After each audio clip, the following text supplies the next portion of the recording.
এবারে যাচ্ছি ভিন্ন প্রসঙ্গে। ইরানের ক্ষেপণাস্ত্র হামলায় সৌদি আরবে নিহত বাংলাদেশি প্রবাসী যুবক মোশাররফ হোসেনের মরদেহ দেশে পৌঁছানোর পর দাফন সম্পন্ন হয়েছে। সকালে তার মরদেহ পৌঁছানোর পর নেওয়া হয় টাঙ্গাইলে নিজ বাড়িতে।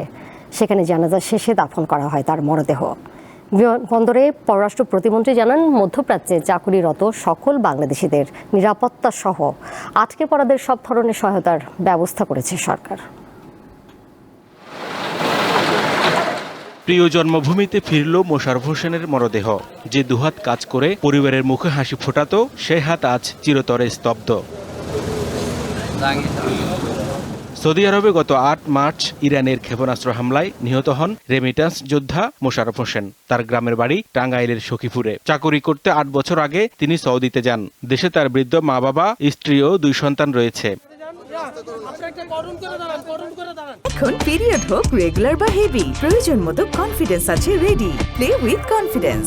ঢাকার হযরত শাহজালাল আন্তর্জাতিক বিমানবন্দরে শুক্রবার সকালে ৮ নম্বর গেটে তার মরদেহ পৌঁছালে তৈরি হয় এক হৃদয় বিদারক দৃশ্য। মরদেহ গ্রহণ করেন প্রবাসী কল্যাণ ও বৈদেশিক কর্মসংস্থান মন্ত্রী এবং পররাষ্ট্র প্রতিমন্ত্রী। স্বজনরা জানান, পরিবারের একমাত্র উপার্জনকারী ছিলেন মোশাররফ। তারা সরকারের কাছে পরিবারটির জন্য সহযোগিতা কামনা করেন। একটা কোম্পানিতে পরিচ্ছন্নতা কর্মী হিসাবে কাজ করতো, প্রায় 8 বছর যাবত ওখানে কাজ করতো আর কি। পরিবারের একমাত্র সন্তান এবং খুব দরিদ্র পরিবারের সন্তান সে। সরকার এই পরিবারটারে একটু সাহায্য সহযোগিতা করে ওই 2টি সন্তান যেন মানুষ হতে পারে। সকল আনুষ্ঠানিকতা শেষে মরদেহ হস্তান্তর করা হয় পরিবারের কাছে। এ সময় প্রবাসী কল্যাণ ও বৈদেশিক কর্মসংস্থান মন্ত্রী জানান, মোশাররফের পরিবারের দায়িত্ব নিয়েছে সরকার। পররাষ্ট্র প্রতিমন্ত্রী কথা বলেন উত্তপ্ত মধ্যপ্রাচ্যে প্রবাসী বাংলাদেশিদের নিয়ে। সাময়িকভাবে তাদেরকে আমরা আর্থিক সহযোগিতা করব এবং পাশাপাশি তাদের বাচ্চাদের লেখাপড়ার ব্যবস্থা করব। তাদের পারিবারিক অবস্থা বুঝে আমরা যা যা করার, আমাদের সংশ্লিষ্ট সংসদ সদস্যরাও আছেন, সবাই মিলে আমরা এটা সমাধান করব। আমাদের প্রথম প্রায়োরিটি হচ্ছে আমাদের বাংলাদেশি নাগরিকদেরকে সুরক্ষিত রাখা।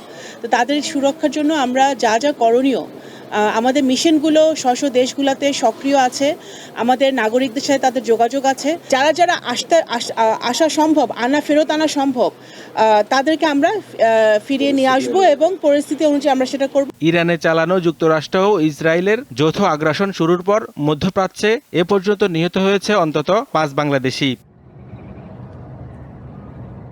হেদায়েতুল্লাহ সীমান্ত, দীপ্ত সংবাদ, ঢাকা।